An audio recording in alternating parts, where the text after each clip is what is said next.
1945, there was a 10-year-old singer in the U.S.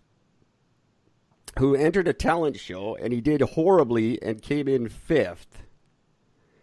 And he was Elvis Presley.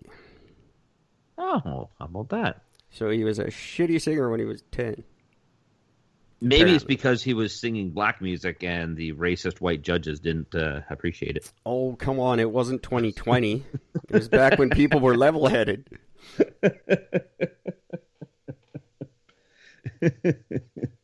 I don't know if level-headed would be the right word for it. Segregation is almost as bad as what it is now. Speaking of race relations, on October 3rd, 1995, former running back and sports broadcaster O.J. Simpson was found not guilty of killing his wife and her lover. What year was that? 1995. 1995. I was trying to get my or I was going back to school to get my high school diploma. And O.J. Simpson was being found not guilty of murdering his wife. That's right. I remember that very well. I wasn't allowed to learn that day. We had to sit down and watch it. Yeah, man. I watched the whole trial. I liked it.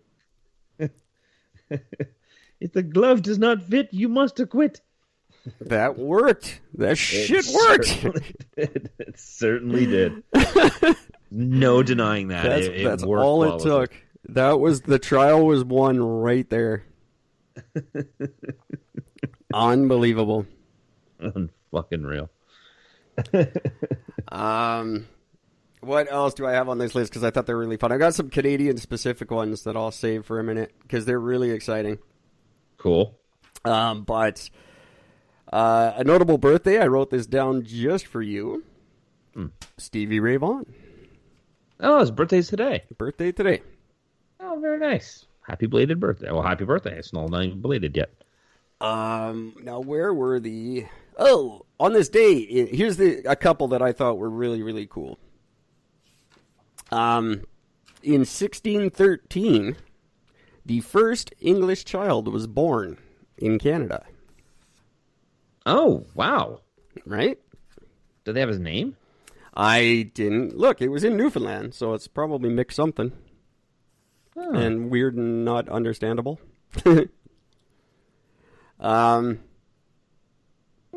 The other one that I thought was really fascinating, in the year 1733, in our lovely open-minded world of Canada, the right to keep slaves was upheld by the Supreme Court of Canada. Really? Really? Shit. So there you go. In 1733, we were no better than anybody else. We are now, but back then we weren't. Oh, just so you know, that the first English child, his name was Jonathan Guy. Yeah, of course it was. Son of Newfoundland settler Nicholas Guy. If you've ever hung out with anyone from Newfoundland, that's the first thing out of their mouth. Hey, guy. Hey, Guy. Hey, Guy. Hey, now Guy. we know why. It's after Jonathan. So that was all. A bunch of... Oh, there was something else about... There was something about Hitler. Oh, on this day, Hitler announced that Russia was broken and they were never going to make a comeback ever. They would never be a world power again. He called that in like the 40s. Fucking Elvis lost a singing contest. That's hilarious. That is really awesome. Gotta admit. So that's about it that happened on this day that I thought was super interesting. I'll throw out a couple more random facts that I learned today along the way that I thought were really cool. As we go along, I'll spit them out. The first one that before we move on, because on the Canada thing, if you wanted to walk around Canada, if you didn't stop at all, you took no breaks for rest or food, it would take you 4.5 years. That's just walking from coast to coast? Yeah, walking around like the circumference. So walking the perimeter of Canada. Yeah, if you were to walk the perimeter, it'd take you 4.5 years if you never stopped to breathe, basically. That's a long walk. That is, man. Fucking hell. Hey, Fitbit, start sponsoring someone. Yeah, right? Jesus Christ, that's a long. Which makes sense because they say that the Great Canadian Trail takes like 3.5 years to do. It's not that great. So, I really want to do that. I would love to do that. Yeah, it'd be fun. I would thoroughly enjoy myself. Fuck with some bears, some moose. Oh, don't fuck with moose. They're bad. Kill a couple of geese. I'd have a lot of fun. Actually, I'd kill a lot of candy geese. Fuck those things. Just saying. Don't fuck with those since guys. we're going geese. Geese have 15 sounds that are unique to Canadian geese. They have 15 sounds that no other bird or animal make in the world. That was another one I saw today. You just said geese, and that reminded me. Yeah, so that's cool. Interesting. Huh. Can't say I knew that. Can't say I cared, but can't say I knew. Pardon me. Since we are, going to be attempting the world record and all, I did find this one here that there's the world record for stuffing the most amount of drinking straws into your mouth. No. How many straws? 700. No. 459. Wow. Yeah, it was set by, I'm not doing his name, he's from India, and he broke the record on August 28th of 2017. Oh, Jesus, it's new. That seems like that would be an old record. No, he just did it, but in order to officially break that record, he had to keep them in his mouth for at least 10 seconds. Ooh, wow. That's going to suck. Man. That guy could suck a lot of dick after that. Wow. That's a lot of fucking straws.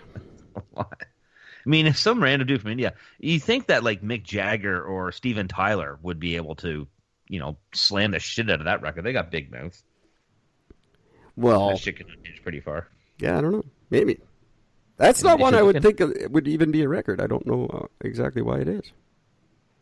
I'm assuming probably because the most cigarettes one became an unhealthy one, so they flipped it over to straws. Yeah, fair enough. Because that used to be one. So, this next one, I love it. I think this is just spectacular. In 2011, more than 1 in 3 divorce filings in the U.S. contain the word Facebook. Really? That doesn't surprise me, actually. Almost a half of all divorce filings in the U.S. contain the word Facebook in there somewhere. Yeah, that actually makes a tremendous amount of sense. Oh, man. I would like to divorce Facebook if I could. But I don't think I can. I tried. I was off Facebook for 3 years. It was fantastic. And then with this podcast, I kind of had to get back onto it. I never, like for me, for the most part, Facebook and Instagram, lately, I get on there just to argue with people, mainly just because it's fucking funny. But it's very funny. It certainly doesn't affect me in a negative fashion in the sense that I'm, I don't really get any facts from Facebook, so gives me stuff to talk about, but that's about the extent of it. Even then, it's just funny stuff, really. It's very true. Not much to, not anything. Like I don't get news from Facebook and go, oh my God, I got to use this on the show. So we've had multiple discussions about religion and everything else. A few. And we've also had the discussion about what came first, the chicken or the egg. We have a whole episode devoted to that. That's right. And still stand. I still stand absolutely firm in saying that the egg came first because it would have been the first born actual chicken had to come from an egg in order for it to be a chicken. I think it was the McNugget. I'm going with Nugget. They didn't even start using chicken meat until like fucking 10 years ago. Oh, who knows? Who knows what they were doing before McDonald's came along? I'm going with Nugget. Okay, first the chicken or the egg? I go with Nugget. It goes the Nugget was first. Well, according to Genesis 1:20 to 1:20 or to 1:20 to 22, the chicken came before the egg. So this is what literally solidifies my proof that the egg came first because anything the Bible says. Because the Bible says it. Right? But basically, in Genesis, the verse states that God created birds, not eggs. And where did dinosaurs fit into that argument? They never existed, didn't you know? Well, then how do birds exist? Ha! Beat you, God.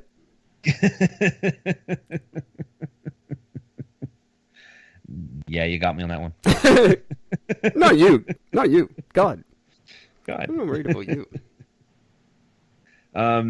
Did you know that tears actually contain endorphin? I did know that because I drink my own for energy. Well, the reason for that is, and this is why we cry to feel better.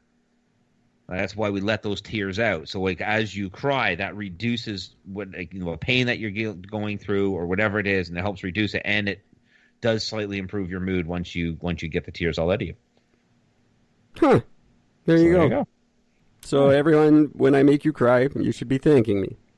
That's right. You're welcome. I'm so going to be using that line a lot now. So there's this phenomenal video. I believe I've spoken to you about this. It was a phenomenal video on YouTube of this guy who ends up doing an experiment with squirrels where he sets up it started off where he was trying to create like the ultimate or he was testing out all the squirrel-proof bird feeders. So he started doing this one, but then he started running this whole test, and what he did was he created this huge, elaborate gauntlet across his whole backyard to see would a squirrel be able to do this whole thing, and how long would it take, and sort of a bunch of other things. It's a great video. I highly recommend everybody watching it. It's a tremendous amount of fun because it's just I'm not going to give it, but it's really fun. But one thing it shows in there is it shows how smart and fast squirrels are. Like as they run through the track, like they get through, because each time they get through a section, as soon as they went through that section once, now they've already put it back to full memory. They just zing through it like nothing and on to the next section, right? So they learn really, really quickly. Well, what's funny about that is that, because you come off watch this video saying, well, fuck me, squirrels are actually pretty smart. Well, turns out that the squirrels that bury the nuts all over the place, they only recover about 26% of them. Yeah, that makes sense. So they're not actually all that smart because they just pretty much forget where they put them all. Yeah, that's not shocking to me. I never really thought they were smart. But that again, it's cool, but it's not shocking at all. I thought that shit was kind of funny. Did you know that Dolly Parton once lost in a Dolly Parton lookalike contest? I did know that. That one true. I knew. That is fucking hilarious to me. I love that. Yeah, she entered a Dolly Parton themed drag queen contest, and she did her hair and makeup a little more dramatically. And not only did she lose, but she also received the least applause. Wow, that's just awesome. She must have loved that too. She's a pretty funny lady. Yeah. There's no doubt she probably poured that one with pride. Pink Floyd used to walk around their audiences before concerts and see if anyone recognized them. Yes, nobody ever did. No. Nobody ever paid attention to them when they were on stage. They're just watching the visuals, and everyone's fucked up on drugs. Yeah, didn't they put a fake band up one time? Like they put five other dudes up there? Yep. They absolutely did. I would love to. Back behind the screen and played. I'd love to enter an Eric contest and see how I do. See if I'm very me. I don't know if I am anymore. I probably wouldn't even recognize myself. So it'd be pretty funny. We'll do an Eric and Gord contest one day. We'll enter and lose. I've actually met my doppelganger. I have not. I have one. I've never had the chance to meet him. Apparently, he knows about me though, because I've met friends of his. No, my buddy Chris was up at a car show in town, and he called me. He's losing his fucking mind. He's like, he goes, I'm coming to pick you up right now. I'm like, what? What the hell's a big deal? He goes, no, seriously, just come on. I just met you. I'm like, what? So sure enough, I show up, and this is what was really freaky about this. The only one main difference between us is that he was maybe about 4 inches or 5 inches taller than me. Oh, crazy. Other than that, though, we had the same shoes, the same shorts, the same fucking T-shirt. Same style of fucking glasses